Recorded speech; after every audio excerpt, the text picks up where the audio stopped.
अस्सलाम वालेकुम। आज की वीडियो इस सीरीज़ का एक हिस्सा है जहां हम यहूदियों के मकसद को गहराई में देखेंगे और बताएंगे कि वो तीसरे हैकल का इंतज़ार क्यों कर रहे हैं। तीसरा हैकल सुलेमानी यहूदियों के लिए बहुत अहमियत का हामिल है और बहसीयत मुसलमान हमें भी इसका इल्म होना चाहिए ताकि आने वाले सालों में उम्मत मुस्लिमा को जिन सूरत हाल से दो चार होना है इसके लिए हम ख़ुद को बेहतर तरीके से तैयार कर सकें। इसका इल्म हासिल करने से हमें अपने आप को बेहतर तरीके से तैयार करने, अपने फ़लस्तीनी भाइयों और बहनों की मदद करने और इस्लाम के तहत अपनी ज़िम्मेदारियों को पूरा करने में मदद मिलेगी।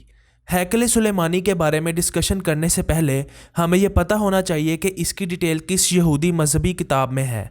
तौरात इब्रानी बाइबल की पहली 5 किताबें हैं, लिहाजा तमाम तौरात इब्रानी बाइबल में शामिल है।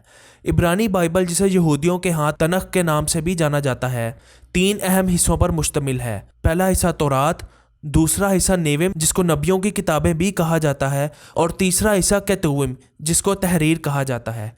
चूँकि कुछ यहूदियों के लिए ज़ुबानी रवायात के ज़रिए मुंतकिल होने वाले कवानीन और रसूम हज़रत मूसा अलैहिस्सलाम पर खुदा की वही का हिस्सा हैं और ज़ुबानी तौरात तश्कील देते हैं, इसलिए तौरात को ज़बानी कानून और तहरीरी कानून दोनों को शामिल करने के लिए भी समझा जाता है।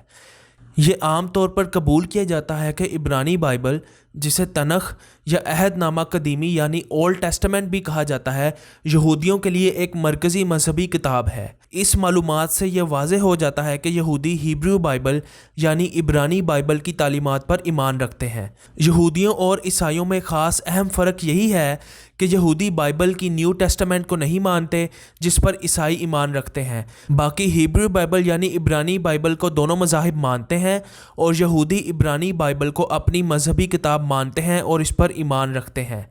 अब सब वाज़ेह हो जाने के बाद हम आपको यहूदी सहीफ़े इब्रानी बाइबल से हज़रत सुलेमान अलैहिस्सलाम के पहले हैकल के मुतालिक नुक्ता नज़र पेश करेंगे। हज़रत सुलेमान अलैहिस्सलाम का पहला हैकल एक कदीम ढांचा था जो 3000 साल पहले यरूशलेम में बनाया गया था। इसे हज़रत दाऊद अलैहिस्सलाम के बेटे हज़रत सुलेमान अलैहिस्सलाम ने तामीर करवाया था और इसे यहूदी दुनिया का सबसे अहम मजहबी मुकाम समझा जाता था। दरअसल इब्रानी बाइबल और यहूदी अकीदे के मुताबिक हज़रत सुलेमान अलैहिस्सलाम के पहले हैकल की तामीर 2 अहम अवामिल की वजह से हुई थी। सबसे पहले ये ताबूत सकीना के लिए एक मुस्तकिल घर फ्राहम करने के लिए बनाया गया था, जिसमें वो 10 कमांडमेंट्स यानी 10 अहकामात थे जो अल्लाह ताला ने हज़रत मूसा अलैहिस्सलाम पर नाजिल किए। ताबूत में इन 10 अहकामात की तख्तियाँ मौजूद थीं।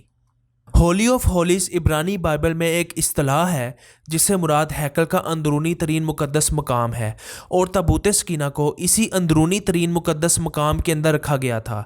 इब्रानी रवायात के मुताबिक इस इलाके को 4 सतूनों वाली जगह बयान किया गया है जो गिलाफ के पर्दे को थामे हुए थे, जिसके नीचे ताबूत सकीना को फर्श के ऊपर रखा गया था।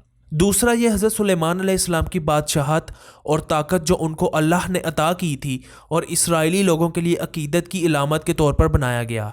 इसके अलावा कुर्बानियाँ पेश करने और इज्तमाई इबादत के लिए एक जगह के तौर पर भी मखसूस किया गया था। हज़रत सुलेमान अलैहिस्सलाम का पहला हैकल 586 कबल मसीह में बाबलियों ने तबाह कर दिया था। बाबिल के रहने वाले यानी बाबलियों ने बादशाह नबूकदनज़र की क़यादत में यरूशलेम को फतह किया और शहर के बेशतर हिस्से के साथ हैकल को भी जला दिया। ये यहूदी लोगों के लिए एक तबाह कुन वाक़या था और इसने यहूदियों के लिए जलावतनी और बेघर होने के एक तवील दौर का आगाज़ किया। जलावतनी का ये दौर बाबल की कैद के नाम से जाना जाता है और कई दहाइयों तक जारी रहा। बिल आखिर यहूदियों को यरूशलेम वापस आने और हैकल को दोबारा तमीर करने की इजाज़त दी गई। इस दोबारा तमीर शुदा हैकल को सेकंड टेम्पल भी कहा जाता है। पहले हैकल की तबाही की वजूहात पेचीदा हैं। बाइबल के मुताबिक ये तबाही खुदा की तरफ से बनी इसराइल की नाफरमानी और बुत परस्ती की सज़ा थी। दूसरा, बाबल के लोग खित्ते में एक उभरती हुई ताकत थे और उन्होंने यहूदा की बादशाही को, जिसने यरूशलेम को कंट्रोल किया, इसको अपनी तोसी के लिए ख़तरे के तौर पर देखा। हैकल की तबाही बाबलियों के लिए अपना तसल्लुत कायम करने और अपने दुश्मनों को कमज़ोर करने का एक तरीका था।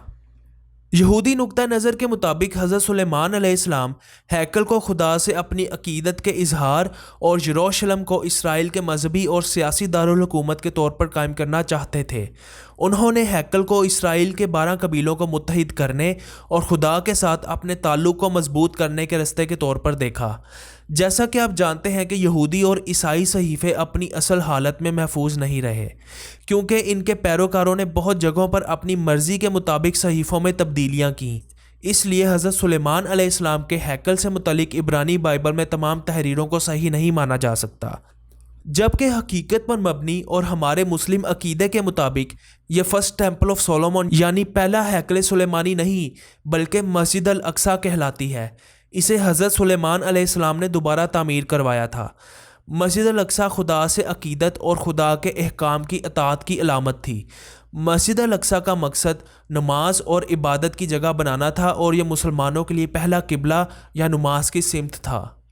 حضرت داؤد علیہ السلام اور حضرت سلیمان علیہ السلام مقدس شہر یروشلم میں رہتے تھے، جو کہ بابرکت مسجد الاقصی کا گھر ہے۔ مسجد الاقصی دنیا کی دوسری قدیم ترین مسجد ہے۔ حضرت ابو ذر رضی اللہ عنہ سے روایت ہے کہ میں نے غرض کیا، یا رسول اللہ، سب سے پہلے کون سی مسجد بنائی گئی؟ آپ صلی اللہ علیہ وآلہ وسلم نے فرمایا، مسجد مقدس مکہ میں مسجد الحرام۔ میں نے کہا، اور پھر کون سی؟ آپ صلی اللہ علیہ وآلہ وسلم نے فرمایا، اور پھر سب سے دور کی مسجد القدس میں مسجد الاقصی۔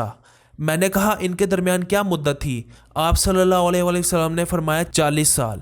اس کے بعد آپ صلی اللہ علیہ وآلہ وسلم نے فرمایا کہ جب تم پر نماز کا وقت آئے تو نماز پڑھ لیا کرو، کیونکہ زمین تمہارے لیے سجدہ گاہ ہے۔ تاہم حضرت داؤد علیہ السلام اور حضرت سلیمان علیہ السلام کے وقت مسجد اقصی تباہ ہو چکی تھی۔ جس طرح حضرت ابراہیم علیہ السلام کو کعبہ کی تعمیر نو کا حکم دیا گیا تھا، اسی طرح حضرت داؤد علیہ السلام کو مسجد اقصی کی تعمیر نو کا عظیم کام سونپا گیا تھا۔ افسوس کی بات یہ ہے کہ اس سے پہلے کہ وہ اسے پورا کر پاتے فوت ہو گئے، اور حضرت سلیمان علیہ السلام کو یہ فرض وراثت میں ملا۔ جیسا کہ قرآن میں ذکر کیا گیا ہے، حضرت سلیمان علیہ السلام نے انسانوں، جنوں اور جانوروں پر حکومت کی تھی، اس لیے انہیں مسجد اقصی کی تعمیر نو میں بہت زیادہ تعاون حاصل تھا۔ تاہم جب وہ کام کروا رہے تھے، وہ فکر مند تھے کہ اس دنیا میں ان کا وقت ختم ہونے والا ہے۔ انہوں نے اللہ سے خصوصی دعا کی۔ عبداللہ بن عمر رضی اللہ عنہ فرماتے ہیں کہ نبی اکرم صلی اللہ علیہ وآلہ وسلم نے فرمایا، جب سلیمان بن داؤد علیہ السلام بیت المقدس کی تعمیر سے فارغ ہوئے تو انہوں نے اللہ تعالیٰ سے 3 چیزیں مانگی۔ ایک تو یہ کہ میں مقدمات میں جو فیصلہ کروں وہ تیرے فیصلے کے مطابق ہو، دوسرے مجھ کو ایسی حکومت دے کہ میرے بعد پھر ویسی حکومت کسی کو نہ ملے، تیسری یہ کہ جو کوئی اس مسجد میں صرف نماز ہی کے ارادے سے آئے وہ اپنے گناہوں سے ایسا پاک ہو جائے جیسے اس دن تھا جس دن اس کی ماں نے اس کو جنا تھا۔ نبی اکرم صلی اللہ علیہ وآلہ وسلم نے فرمایا، 2 باتیں تو اللہ تعالیٰ نے سلیمان علیہ السلام کو عطا فرمائیں، مجھے امید ہے کہ تیسری چیز بھی انہیں عطا کی گئی ہوگی۔ اگرچہ حضرت سلیمان علیہ السلام مسجد کی تعمیر نو کے دوران انتقال کر گئے تھے، لیکن اللہ تعالیٰ نے پھر بھی ان کی دعا کا جواب دیا، اس بات کو یقینی بنا کر کہ تعمیر نو کا کام بند نہ ہو۔ حضرت سلیمان علیہ السلام کا انتقال اس وقت ہوا جب وہ اپنی چھری پر ٹیک لگائے اپنے کارکنوں کو دیکھ رہے تھے۔ معجزانہ طور پر وہ اپنی روح جسم سے نکل جانے کے بعد بھی کھڑے رہے، یہ یقین رکھتے ہوئے کہ ان کا بادشاہ انہیں دیکھ رہا ہے۔ کارکنوں نے اپنا کام جاری رکھا یہاں تک کہ مسجد اقصی کی دوبارہ تعمیر ہو گئی۔ تعمیر کے بعد پھر وہ وقت آیا جب چونٹیوں کے ایک گروہ نے حضرت سلیمان علیہ السلام کی چھڑی کو کھا لیا تھا۔ اب اس کا سہارا نہیں تھا اور وہ زمین پر گر گئے۔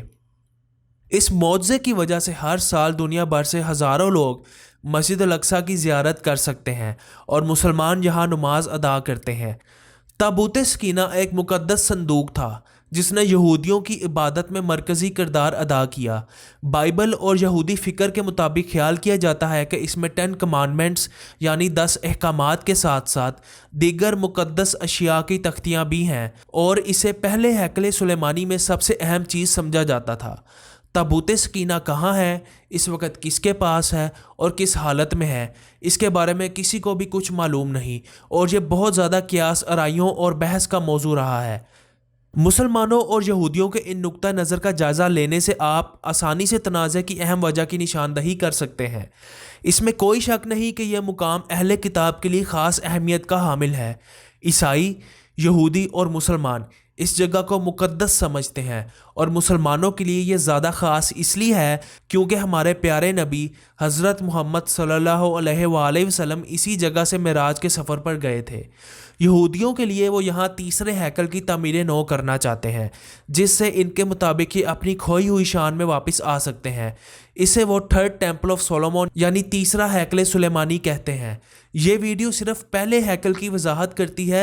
अगली वीडियो में हम दूसरे हैकल सुलेमानी के बारे में बात करेंगे और इस सिलसिले में यहूदियों के मुस्तकबिल के मंसूबों की वजाहत करेंगे।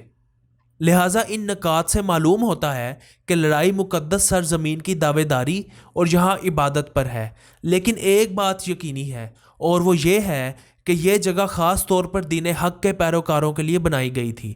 अल्लाह का हर नबी सिर्फ़ एक ही पैगाम लेकर आया है कि एक अल्लाह पर ईमान लाओ और अल्लाह के अहकामात पर अमल करो। इससे ये बात वाज़ेह हो जाती है कि इस मुक़द्दस मकाम पर नमाज पढ़ने का हक़ सिर्फ मुसलमान ही रखते हैं, क्योंकि ये जगह पाक है और मोमिनों के लिए है। यहूदियों ईसाइयों ने अपने अंबिया की हकीकी तालीमात से इनहराफ किया और अपनी मुक़द्दस किताबों को घर लिया, जिसकी वजह से ये इल्हाम अपने असल अल्फाज में महफूज नहीं रहे।